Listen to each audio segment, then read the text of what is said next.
Good evening. Welcome again, everyone, to our second night of our Dhammapada study class. Maybe just go around quickly and I'll introduce ourselves just by name so we know all who's here. So I'm Bupmi. I'm Lyle. Alex or Buckling. Greg or Buphill. Steve. Nancy or Yambul. Tim or Bupwoo. Hado. Mickey, Shinryo. Les, Shingyo. Very good. So last week, and each week, we'll start with a recitation. And this recitation is a gatha, paying homage to Manjushri or Deji Munsusari Bosal, the Bodhisattva archetype of wisdom. So this may be new for some of you. So if you like to follow along, you are welcome and invited to do so as we recite this to start our study tonight. Then you can keep this paper with you at the end. We'll read the closing recitation at the end of the Is it the same one from last week? Yeah. Because I brought mine. You have it? Oh, great. Oh, yep. Same. Thank you. Same. All right. And together we say, homage to Deji Munsusari Bosal, the Bodhisattva of great wisdom, who holds to his heart a scriptural text symbolic of his seeing all things as they are, whose intelligence shines forth like the sun, unclouded by the two obscurations, who teaches in 60 ways, with the loving compassion of a parent for his only child, all creatures caught in the prison of samsara, confused in the darkness of their ignorance, overwhelmed by their suffering. Munsu Bosal, whose thunder-like proclamation of Dharma arouses us from the stupor of our afflictions and frees us from the iron chains of our karma, who wields the sword of wisdom that cuts down the roots of suffering wherever they appear, clearing away the darkness of ignorance, whose princely body is adorned with the 112 marks of a Buddha, who has completed the stages achieving the highest perfection of a bodhisattva, who has been pure from the beginning. We pay homage to you, Deji Munsusari Bosal. Om Mara Pasha Nadi. Om Mara Pasha Nadi. Om Mara Pasha Nadi. With the brilliance of your wisdom, O compassionate one, illuminate the darkness enclosing our minds. Enlighten our intelligence and wisdom so that we may gain insight into the Buddha's words and the texts that explain them. Namu Deji Munsusari Bosal. Namu Deji Munsusari Bosal. Namu Deji Munsusari Bosal.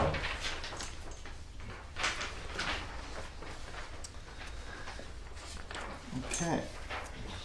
So just to recap, last week we just started with an introduction to the significance, a little bit of the history, and to situate the Dhammapada as our study text. So for anybody that may not know or wants a reminder, the Dhammapada is an anthology of verses attributed to the Buddha, 423 verses and 26 chapters. And the Dhammapada is part of the larger and vast Buddhist canon of scripture and teachings, and really serves as a type of ethical or moral roadmap or field guide for personal conduct and ethics and morality and behavior. And many scholars have said if all other Buddhist teachings were lost, that the Dhammapada would suffice and is all you need to realize the Buddhist way. So it encapsulates all the Buddhist teachings. And we're studying it because it's such a foundational text, revered worldwide, in particular in a lot of the Theravadan traditions. In fact, I just learned Heijun Sunim, who just recently transferred into our order, is a Thai Buddhist monk and a chaplain resident that works with me at the hospital, told me that the Dhammapada is even studied in elementary school, in like public school, as kind of a core text. So like how we study like Shakespeare and other great authors of Western literature and history, the Dhammapada is studied in school in a lot of Buddhist countries, and kind of makes sense since, of course, Thailand is like 90-something% Buddhist, right? Mm-hmm. So a really foundational and fundamental text for us, and probably one of the most accessible entry points, both in terms of simplicity to understand. So last week we just looked at chapter 1, which has, I believe, 20 verses. All right, so we read chapter 1 together and reflected on some of the imagery, the metaphors, analogies, and similes that stood out to us and resonated. We talked about one verse in particular, remember, was this image of the thatched roof hut, and discussed around Eddies of Passion. And all of us had some homework to read chapter 1 several times a day over the past week, and to kind of take notes. Hopefully did that. I'm not checking anybody's homework or anything like that. But to really use this class structure is a inspiration and encouragement to integrate the Dhammapada into your daily life and daily practice, and see how it resonates and manifests in your life. So I'll spend just a few minutes to reflect and talk about that before we move on deeper into the Dhammapada. I can start, or if anybody else wants to share a reflection or maybe something that occurred to yourself in the course of the week. And if there's any particular verse or imagery that resonate with you, I'd love to hear it, and we can talk about that. See? Yeah, I actually wrote a couple pages on it. It really got me going here, and I'd love to share it with y'all. The lines I liked the most and resonated most with me were lines 13 and 14, but the first two lines of the Dhammapada are also great too. They're the hookers. That's why I'm here. Opening lines are important in any literary work, and these are great. And what I notice is, unlike most other major religions, the opening lines of this major text don't start with a directive or to acknowledge a powerful creator, master, deity other than yourself. It actually states that you're the real master of your mind, and that the nature of your thoughts determines what you feel and what you are. And not only does it state that joy is available by following, quote, pure thoughts and not following evil thoughts, it states how to do that, how to achieve that. And I noticed that there are two sets of methods that are mentioned here. The first method is, I call, active methods. That is exercising pure thoughts, selflessness, faith, self-discipline, truthfulness, self-control, and separating the trivial from the vital. Those are all terms I pulled from the text. And then there's the other method, which are not active methods, but forbearance methods. Not holding personal grudges, not frantically pursuing pleasure or vain fancies, or being controlled by lust, hatred, or delusion. Those are all terms from the Dhammapada too.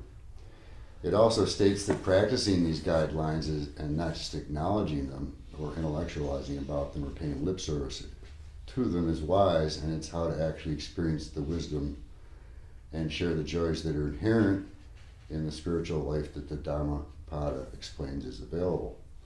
So when we first read this last week, lines 13 and 14, the lines that mention the ill-thatched hut really got me. That analogy I just thought was amazing. I really like the way Buddha compares ourselves and our minds to thatched roofs, huts that are subject to the ongoing natural phenomena of rain.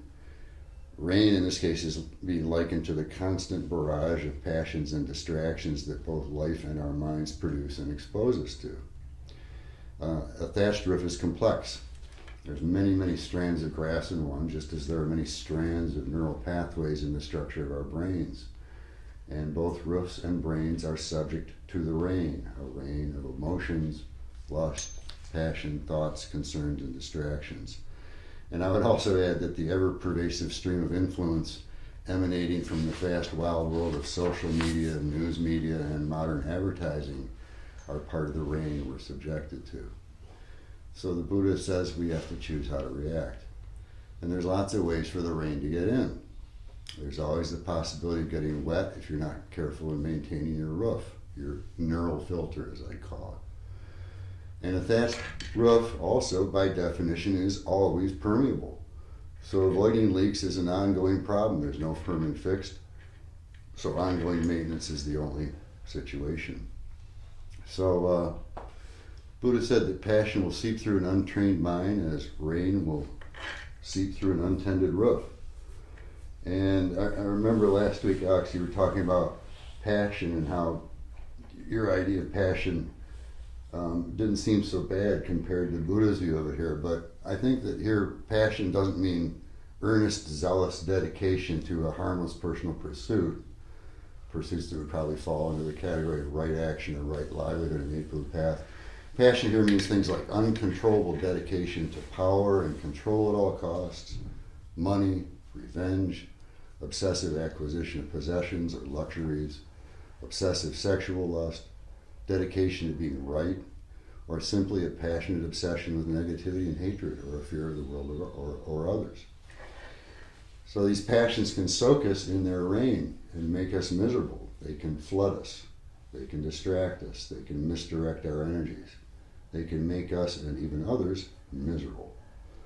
So the Dhammapada says you can't stop the rain, but you can stay dry. Staying dry is the goal, not being flooded by a rain of thoughts, distractions, obsessions, and obstructions. The Dhammapada is about staying reasonably dry. So the stated goal in these lines about the grass thatched roof of a hut, the goal is, in the Dhammapada, is to achieve a reasonable, realistic detachment from the constant rain. Not achieving emotional cauterization or an attempt to cease all thoughts, feelings, or reactions, cravings, or motivations. So it's detachment versus emotional cauterization or cognitive cessation, realistic worry versus overactive rumination or something resembling compulsive disorder. I've done a lot of reading of Pema Chodron, and she calls this form of rain management not getting hooked. And she doesn't mean getting hooked in the colloquial sense of getting addicted to a drug. She means getting continually triggered or misdirected by certain thoughts or passions that the rain gives us a constant opportunity to do. She's referring to certain thoughts or situations that hook us, that draw us in or trigger us and bind us, just like an ox driver who's now no longer controlling the oxen that are pulling his cart. The driver can no longer control his cart. The whims of the oxen now control the cart. And just as out of control oxen result in suffering for a driver, out of control thoughts and passions result in suffering for a human. So I really like the use of the rain analogy by the Buddha. And I also noticed that in his alleged third sermon, popularly known as the fire sermon, rather than describing humanity as being wet with the rain of passion, aversion, delusion, and suffering, he described humanity as burning with aversion, delusion, and suffering. Buddha said the world was, quote, on fire, burning with greed, hatred, and delusion. And it's the same dharmic phenomena that he's describing here in the Dhammapada, using fire then as an analogy and not rain. So to sum it up, the goal is not to get too wet or to get too burned. I like that. Yeah, thanks. And I have read that Buddha used these analogies to fire and rain, these natural phenomena, because the people he was preaching to, country people, were familiar with monsoons and prairie fires. So it was easy for them to understand it. Yeah. Yeah. So Great. that's Thank all. you, Steve. Yeah. Thanks a Yeah, lot. very thorough and tell a lot of effort and reflection on that. And I like the one thing you said earlier about the fibers of the grass thatched hut and linking that with this idea of neural pathways. That really resonated with me. So thank you for sharing that. Yeah, great. Other reflections, insights from your practice with chapter 1 this week, or any other verses that popped up for you at all? I'll just say that I took our conversation that we had regarding what he so nicely talked about in the dwelling on it, and I moved with that all week. So anytime that I started to dwell, I really just worked hard at diverting that and kind of reminding myself of our conversation. Mm-hmm. It was helpful. So that's kind of my experience with it.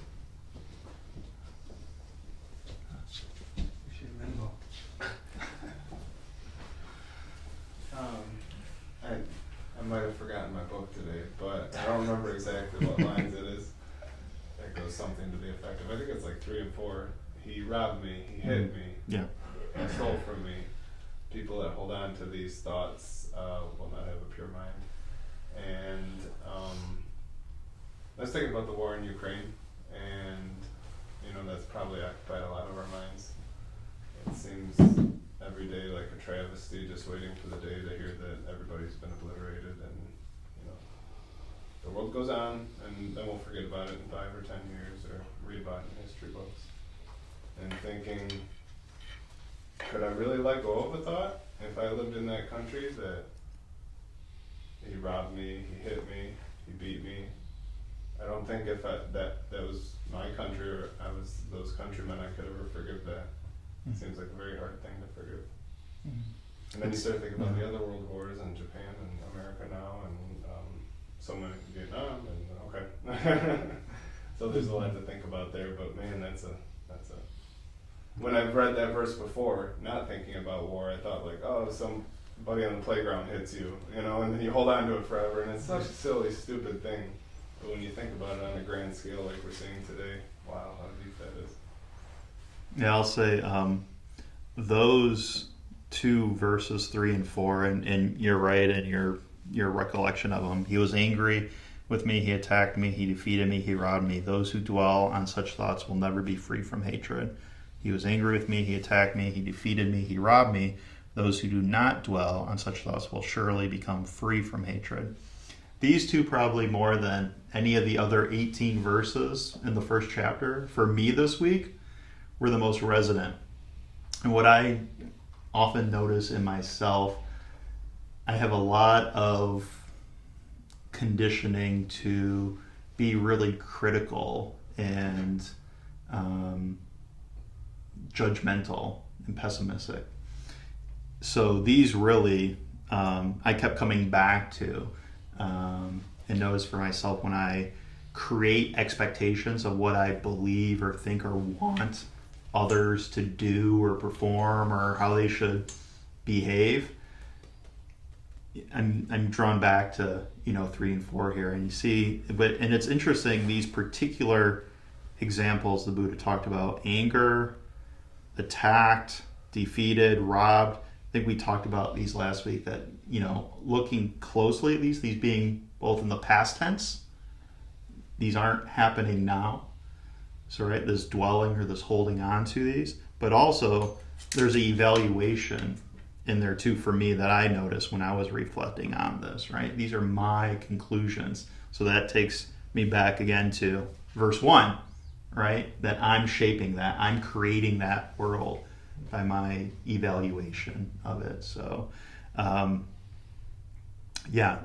those were a few of the verses that really came up in my practice this week and helped when noticing just how seemingly instantaneous it is that, you know, maybe at work somebody doesn't do something I tell them to do or expect them to do, and then I'm already the whole host of evaluations and judgments jumping in.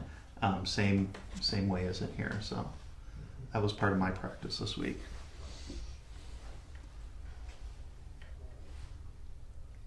Anything else from chapter 1? Yeah. I'll share something. The one that was for me was people forget that their lives will end soon. For those who remember, quarrels come to an end. And I was actually in the hospital last week. So there's a couple things about this one. One, there's no twin verse.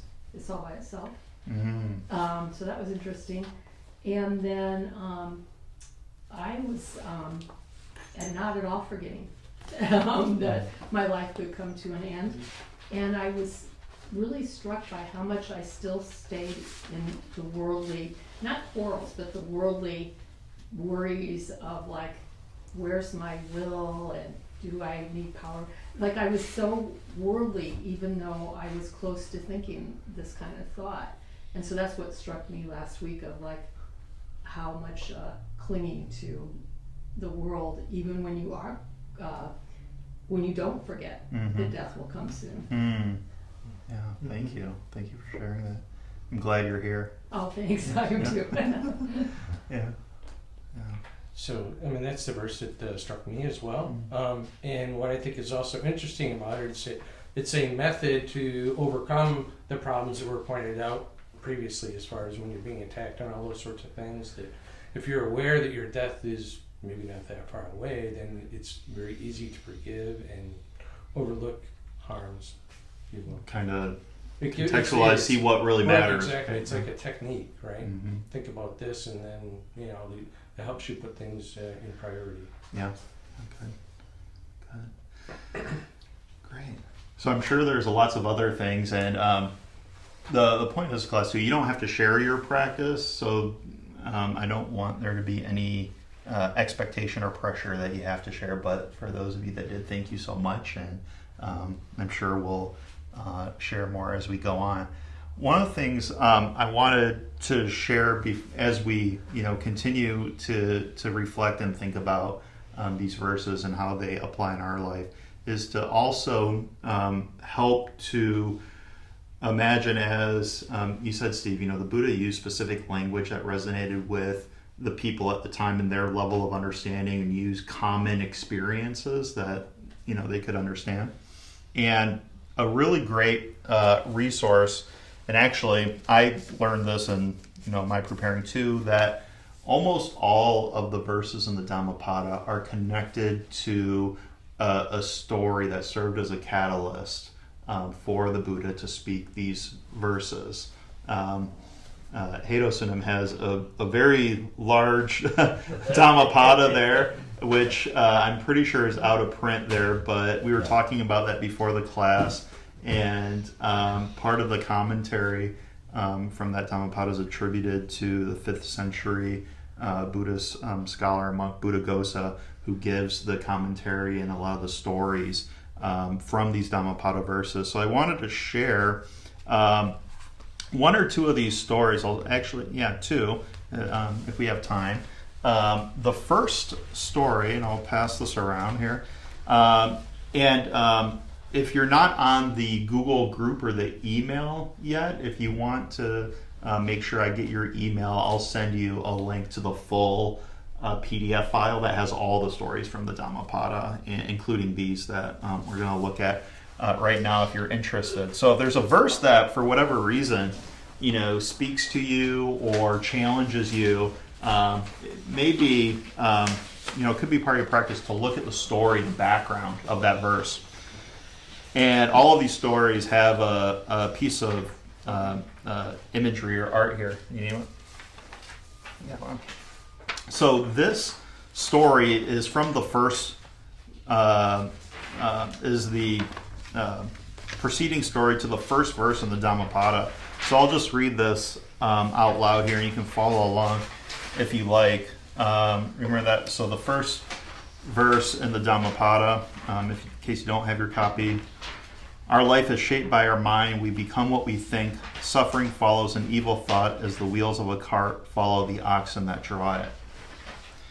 So this was the story of the monk Kakupala. And this is what the story says.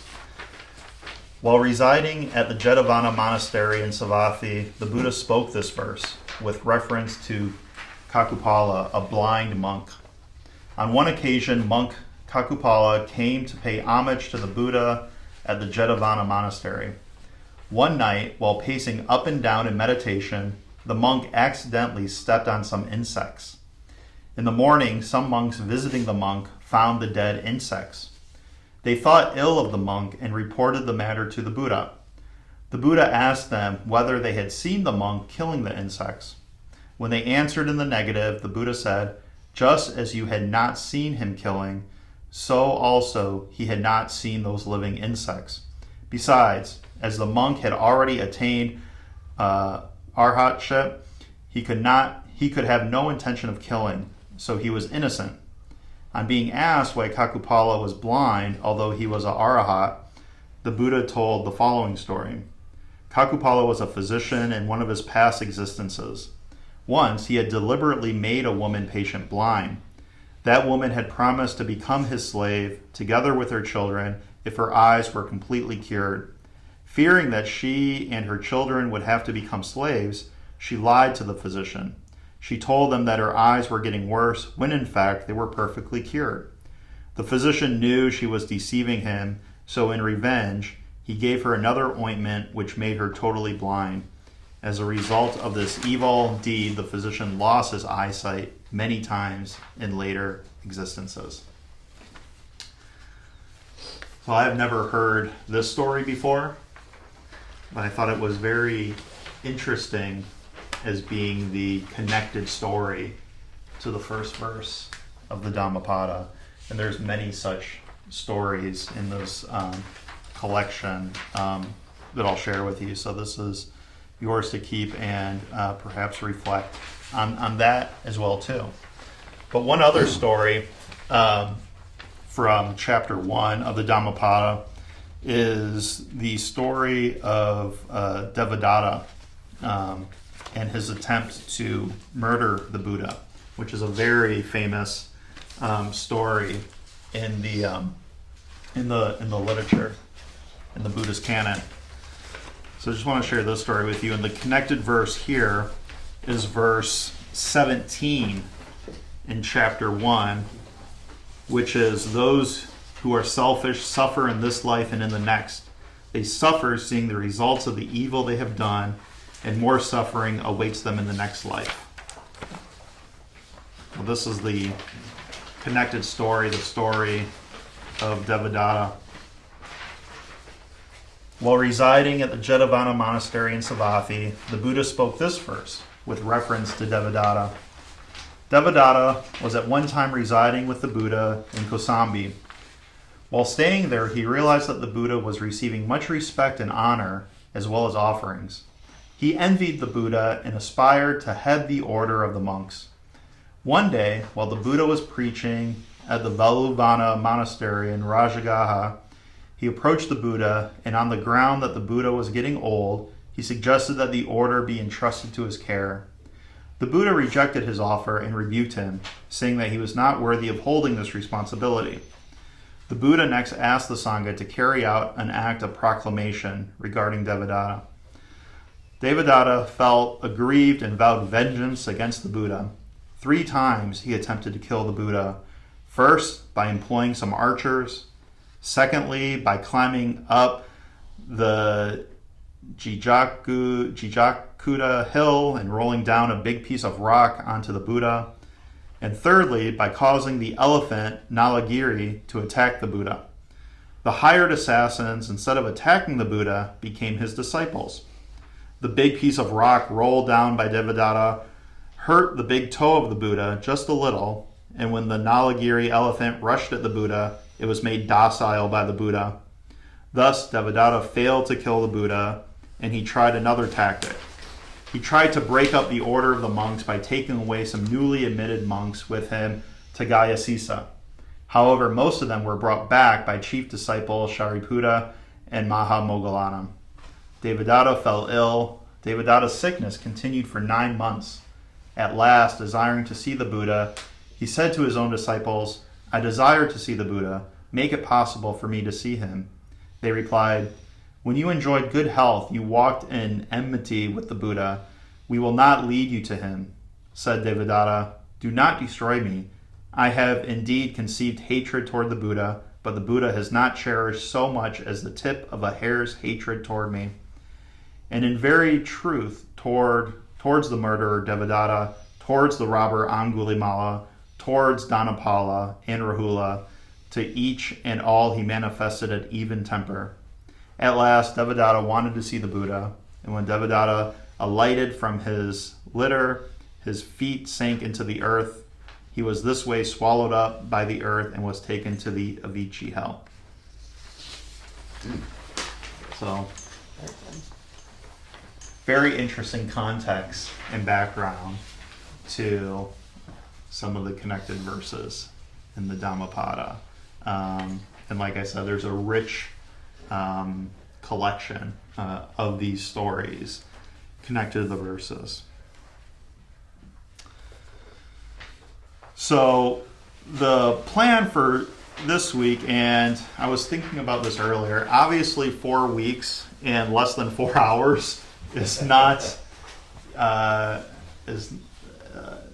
even, scratching the surface of the Dhammapada. So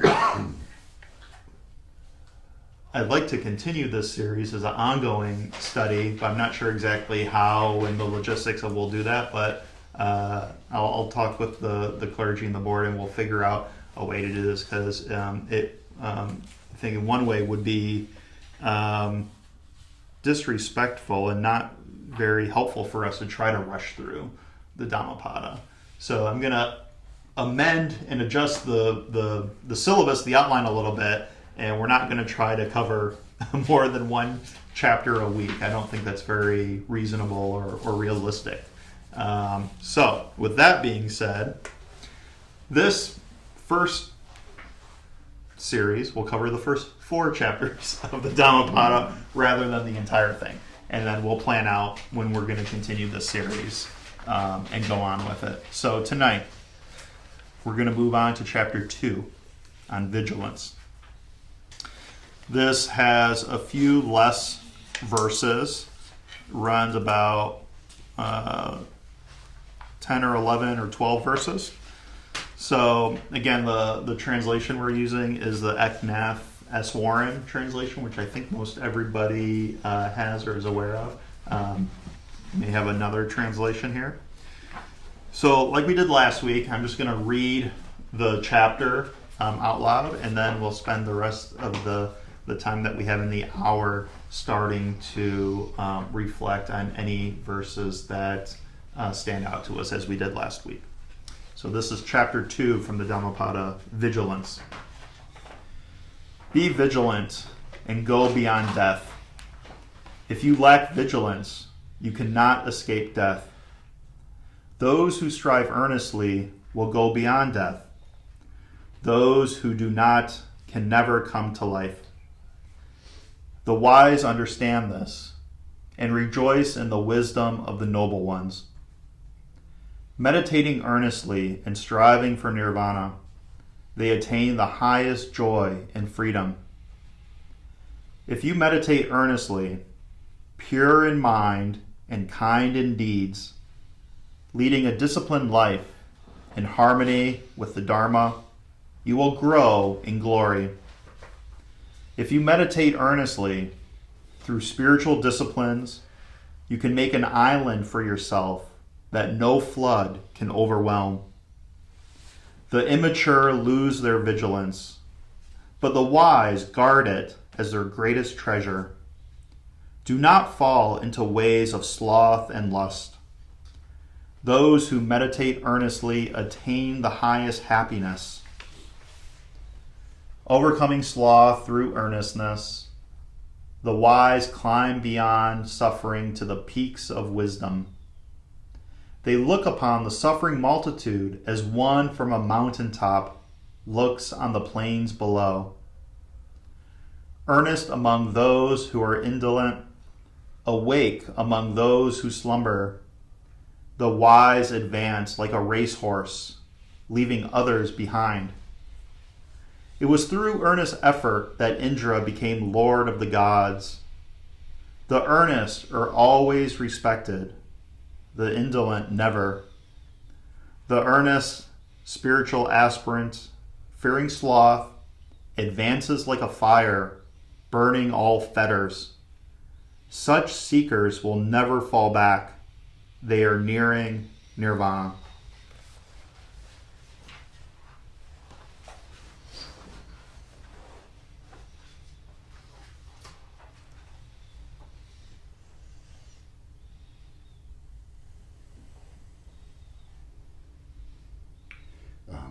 Excuse me, Hato, my copy of the Dhammapada is on something called a Kindle, and it requires a Wi-Fi connection. Is it possible to use your MWZ password to access the Dhammapada? I'll put it in. Great. One of the things that I've always liked to do with when studying Sanskrit or Pali is to try and get at the essence of the word, how it was used at the time that it was written. And the word to translate now as diligence is apamada. And apamada literally at the time meant non-infatuation, not to get caught up in desire and like for this and that and the other. So you're maintaining a sense of mindfulness, of clarity, of awareness. And so that always helps me to interpret the rest of the passages within that particular chapter. So anyhow, non-infatuation might help you. I'm sorry, teacher, was that the word earnest? Apamada, Vigilance. diligence. Diligence. This chapter is Diligence. titled Diligence. Oh, the title of it. Mhm. Yeah, the Apamada Vaga, the verses on non-infatuation. Mhm. And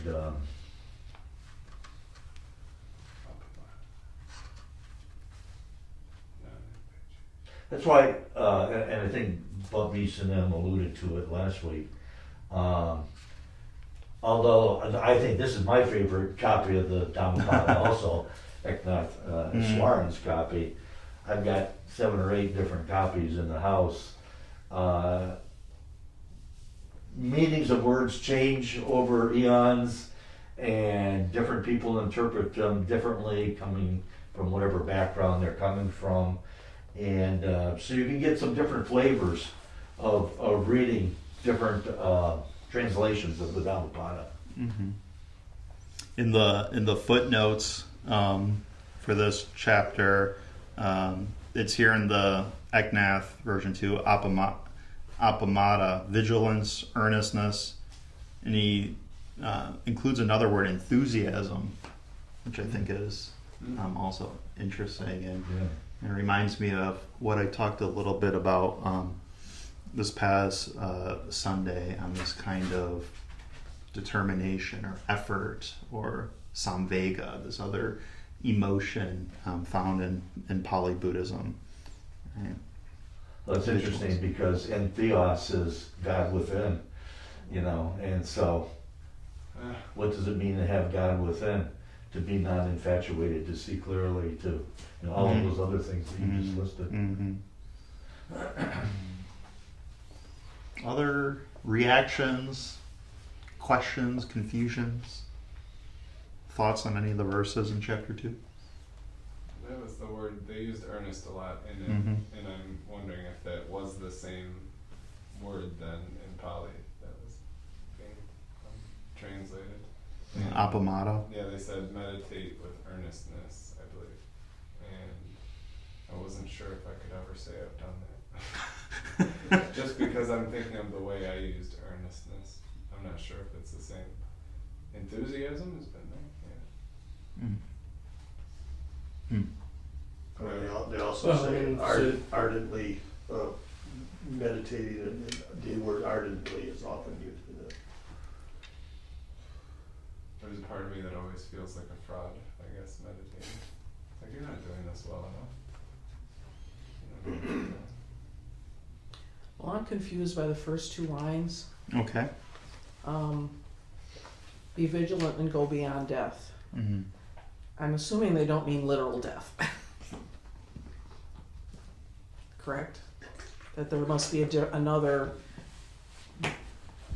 connotation for that word, or a metaphor, or it's a metaphor. So what's your I don't know. intuition about how would you interpret that if it doesn't make sense on the surface, right? It's a colon. No, The metaphor. I don't think.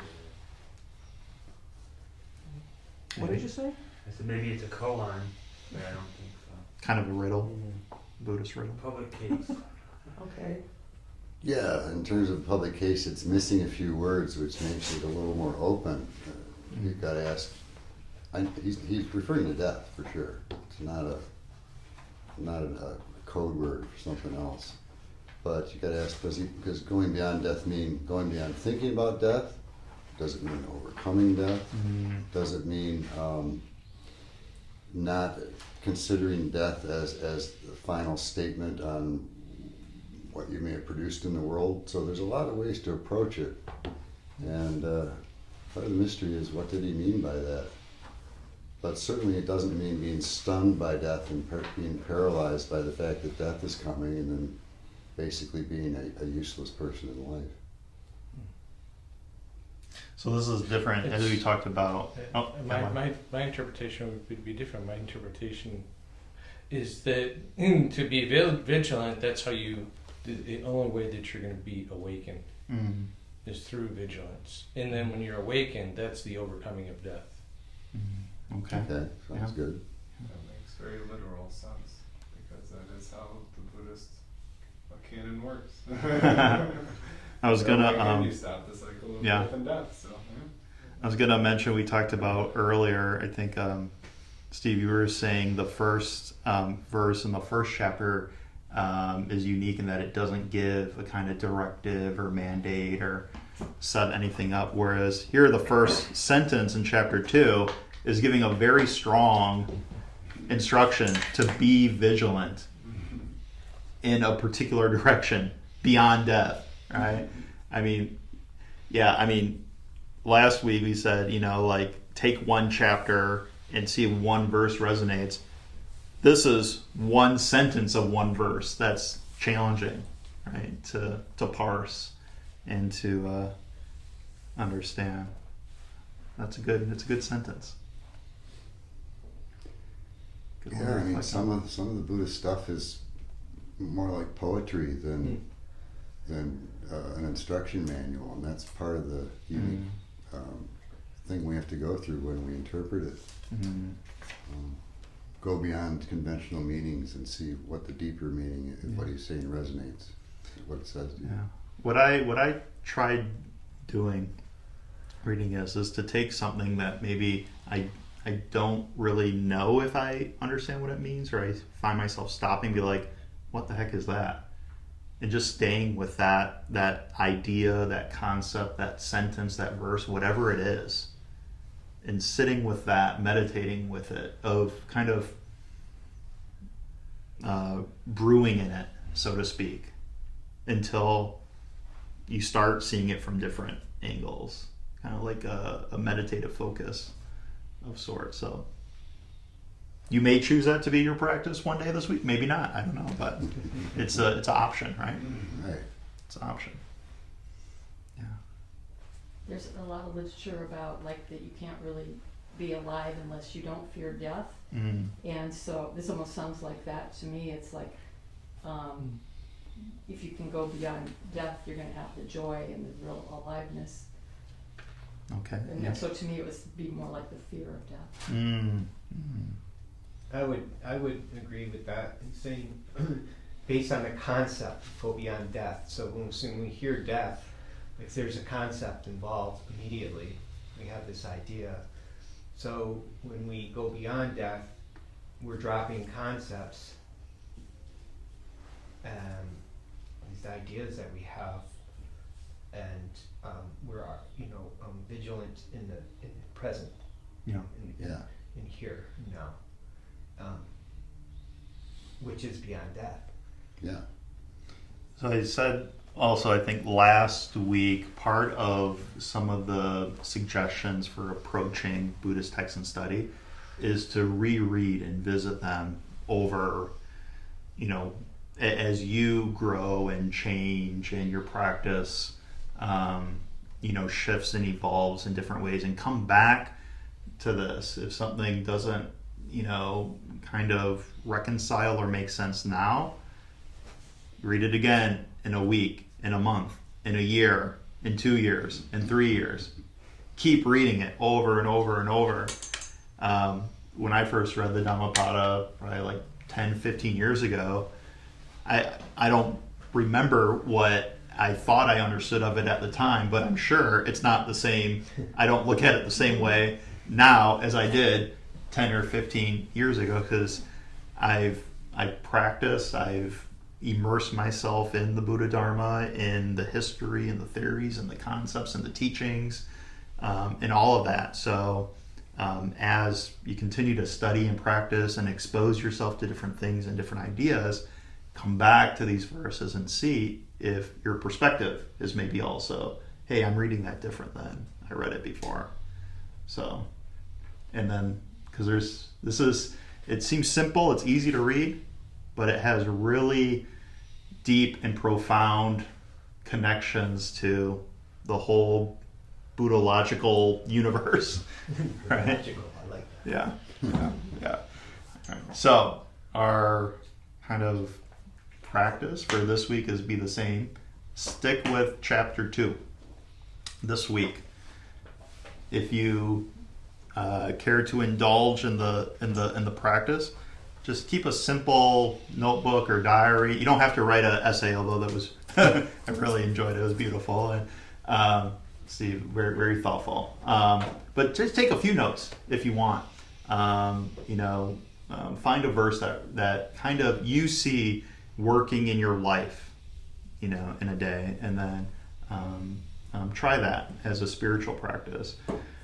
Again, my invitation, and I do this for myself, I try not to figure it out right away. So I'm not looking up in the dictionary, what does this mean, or going on Wikipedia or Google, or maybe even to the connected story right away. Sit with it, wrestle with it, struggle with it yourself. But if you really can't resist and have to, go in the footnotes or consult a alternate translation, I'm not going to stop you. So, but have the practice be meaningful and make sense for yourself. Good. All right. So we are about at the end of the hour. So we'll just close with a short 5-minute sitting, and then we'll recite our closing gatha to close out the hour.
finish by reciting the closing gatha together.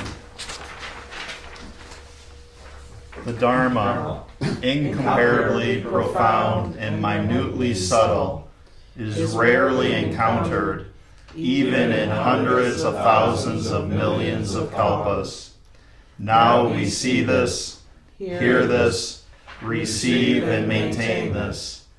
May we completely realize the Buddha's true teaching, and may the merit of our practice, our studies, and our efforts penetrate into each thing in all places, so that we and every sentient being together may realize the Buddha way. Well, thank you again all so much for coming out. Great to have such a good group tonight, a very thoughtful group, and continue next week. Thank you, Bob. Yeah, thank you.